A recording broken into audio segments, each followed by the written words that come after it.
तो एक बड़ी खबर ग्रेटर नोएडा से सामने आ रही है। होली से पहले बड़ी कार्रवाई, पिकअप वैन से 5 लाख की शराब जब्त की गई है। तो 5 शराब तस्कर को भी गिरफ्तार किया गया है। हरियाणा से लाई गई थी ये शराब की खेप। इस वक्त की बड़ी खबर आपको बता दें, ग्रेटर नोएडा से बड़ी खबर सामने आ रही है। होली से पहले ये बड़ी कार्रवाई हुई है। पिकअप वैन से 5 लाख की शराब जब्त की गई है। अमित हमारे सहयोगी अधिक जानकारी के लिए जुड़ रहे हैं, उनके पास चलेंगे। अमित, क्या अपडेट है आपके पास? देखिए, पुलिस को जानकारी मिली थी कि जिस तरीके से होली का त्योहार आ रहा है तो हरियाणा से शराब की तस्करी के में कुछ लोग लिप्त हैं और इसी तरीके से तस्करी की जा रही है। उसी सूचना पर ये पुलिस ने कार्रवाई की और जांच के दौरान जब गाड़ी को रोका तो उस गाड़ी से ये शराब बरामद हुई। लाखों रुपए शराब की कीमत बताई जा रही है। पुलिस अधिकारियों का कहना है कि अन्य जो भी बॉर्डर हरियाणा से मिलते हैं या दिल्ली से मिलते हैं जहाँ से शराब की तस्करी की जाती है, वहाँ पर भी चौकन्ना होकर पुलिस पूरी तरीके से इसी तरीके से आगे भी कार्रवाई करती रहेगी। और जो लोग पकड़े गए हैं इनके बारे में जानकारी मिली है कि पिछले काफी समय से शराब की तस्करी में लिप्त थे और हरियाणा में कुछ लोगों के साथ साठगांठ करके लोग शराब यूपी के इलाकों में लाया करते थे और यहाँ पर तस्करी किया था। बिल्कुल, बहुत धन्यवाद आपका हमारे साथ जुड़ने के लिए, तमाम जानकारी के लिए बहुत शुक्रिया। तो होली से पहले बड़ी कार्रवाई हुई है। पिकअप वैन से 5 लाख की शराब जब्त की गई है। 5 शराब तस्कर को गिरफ्तार कर लिया गया।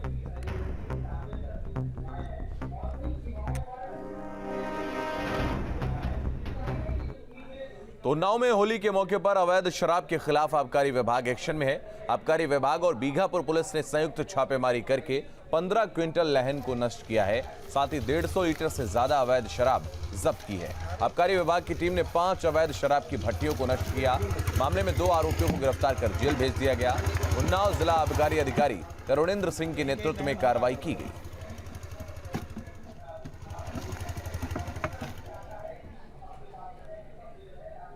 सहारनपुर की कोतवाली देहात पुलिस ने 15 लाख की हेरोइन सहित 2 तस्करों को गिरफ्तार किया। चेकिंग के दौरान मल्हीपुर रोड से दोनों को गिरफ्तार किया गया है। पकड़े गए दोनों तस्कर मुजफ्फरनगर के रहने वाले हैं। दोनों पर पहले से ही कई संगीन धाराओं में मुकदमे दर्ज हुए हैं। वहीं पुलिस तस्करों के अन्य साथियों की तलाश में भी जुट गई। बुलंदशहर में महिलाओं ने थाने के बाहर जमकर हंगामा काटा और इस दौरान महिलाओं ने पुलिस पर अभद्रता का आरोप लगाया। बताया जा रहा है कि एक युवती थाने में कोर्ट मैरिज करके पहुंची थी, जिसके बाद उसके परिजन मौके पर पहुंच गए और हंगामा करने लगे। पुलिस ने लोगों को तितर बितर कर मामले को शांत करवाया।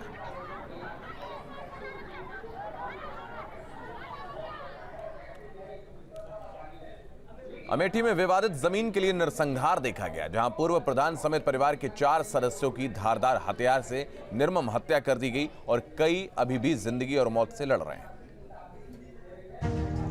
यूपी में जमीन के चंद टुकड़ों के लिए खून की नदियां बहा दी गई। जमीन पर वर्चस्व और कब्जे के लिए खून बहाया गया। हुआ कुछ यूं कि अमेठी के राजापुर मचरे गुंगवाक्ष गांव में जमीन को लेकर 2 पक्षों में विवाद था। मामला गरमाया तो पुलिस ने दखल दी। दोनों पक्षों को सामने बैठाया, सुलह कराई, शांत कराया, लेकिन बदले की चिंगारी को नहीं बुझा पाए। दरअसल राम दुलारे और संगठा प्रसाद यादव के बीच जमीन को लेकर विवाद चल रहा था। पुलिस के कहने पर दोनों पक्षों ने उस जमीन पर काम करना बंद कर दिया था। मंगलवार को संगठा प्रसाद के बेटे हनुमान ने विवादित जमीन पर मोहर डलवा दी। इसके बाद राम दुलारे के परिवार से उनकी कहासुनी हो गई। रात करीब 8:30 बजे राम दुलारे के साथियों ने संगठा प्रसाद के परिवार पर हमला कर दिया, जिसमें संगठा प्रसाद समेत परिवार के 4 लोगों की मौत हो गई। तो यही बनवत रहे हमारे ठौत हमारे देवर रोके गए हैं, मार के गिरा दे के मारी से मारे यहाँ दुलारे मारे यहाँ, अखिलेश मारे यहाँ, बिरजेश मारे यहाँ और नितिन तिवारी मार रहे हैं। आशक बेटवा की भी जगह थी, हमारी भी जगह थी, अपनी जगह से थोड़ा ज़्यादा बढ़ रहे थे वो। तो हम लोगों ने उन्हें रोका, फिर थाना पुलिस हुआ, समझौता हुआ। इसके बाद फिर वो लोग मान गए। अब रात में काम शुरू करते हैं, बस देख रेख के लिए गए थे घर वाले, बस इतने में मारने लगे। मामले की जानकारी होने पर आईजी रेंज अयोध्या मौके पर पहुंचे। अमेठी कोतवाली के इंचार्ज समेत दरोगा और सिपाही को सस्पेंड कर दिया। जमीन की आपसी विवाद को लेकर लाठी डंडे से मारपीट की घटना हुई है, जिसमें एक पक्ष के 3 लोगों की मृत्यु हो गई है और शेष करीब 5-6 लोग घायलों का इलाज चल रहा है, जिन्हें बेहतर इलाज के लिए यहाँ से रेफर किया जा रहा है। मौके पर शांति व्यवस्था के लिए पुलिस बल तैनात कर दिया गया है। इस संबंध में अभियोग पंजीकृत किया जा रहा है और अभियुक्त गिरफ्तारी के लिए 5 टीमें गठित कर दी गई हैं। शीघ्र ही घटना में शामिल अभियुक्त गिरफ्तारी कर ली जाएगी। पुलिस ने 4 लोगों को अब तक गिरफ्तार किया है। गैंगस्टर अधिनियम के तहत कार्रवाई करने की बात कही जा रही है। हालात ना बिगड़े इसके लिए गांव को छावनी में तब्दील कर दिया गया है। Team news state. कासगंज में चोरों के हौसले बुलंद हो गए हैं। बाइक सवार बदमाशों ने दिन दहाड़े महिला से चैन स्नैचिंग की और फरार हो गई। पूरी वारदात पास में लगे सीसीटीवी में कैद हो गई। चोरों ने 10 दिन के अंदर दूसरी बार घटना को अंजाम दिया है। बता दें, पूरा मामला सदर कोतवाली क्षेत्र के आवास विकास कॉलोनी का है, जहां जज के घर के सामने सुरक्षा गार्ड की मौजूदगी में चोरों ने वारदात को अंजाम दिया।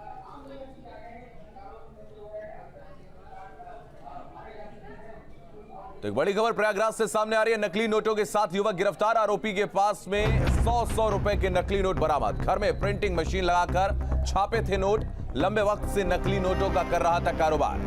तो इस वक्त की बड़ी खबर आपको बता दें, बड़ी खबर प्रयागराज से सामने आ रही है। नकली नोटों के साथ युवक गिरफ्तार। आरोपी के पास से 100 रुपए के नकली नोट बरामद हुए हैं। घर में प्रिंटिंग मशीन लगाकर छापे थे नोट। तो लंबे वक्त से नकली नोटों का कर रहा था कारोबार। मानवेंद्र हमारे सहयोगी अधिक जानकारी के लिए जुड़ रहे हैं, उनके पास चलेंगे। मानवेंद्र, क्या अपडेट है आपके पास?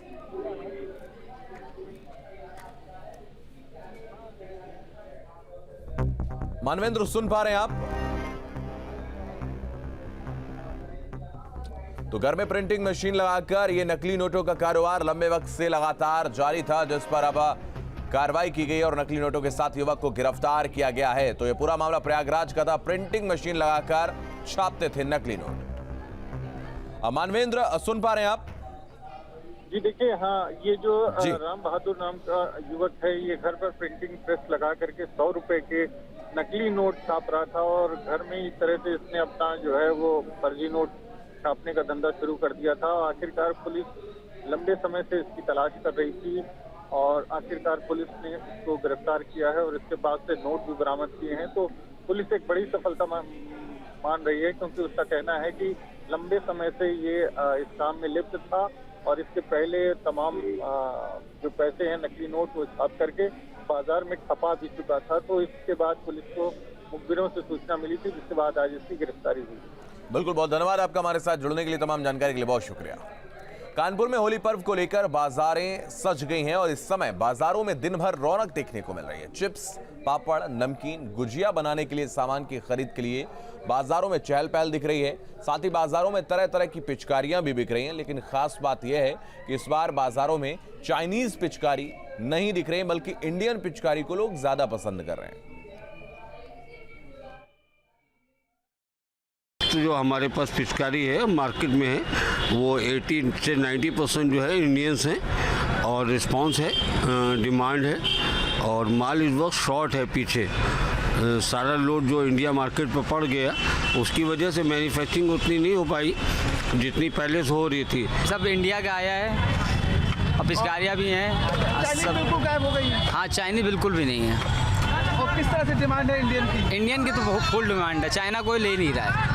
हमने भी ज़्यादातर अपनी इंडिया की पिचकारियाँ बेच रहे हैं, चाइना कोई भी नहीं रखी है हमने, सब इंडिया की बिक रही हैं इस बार।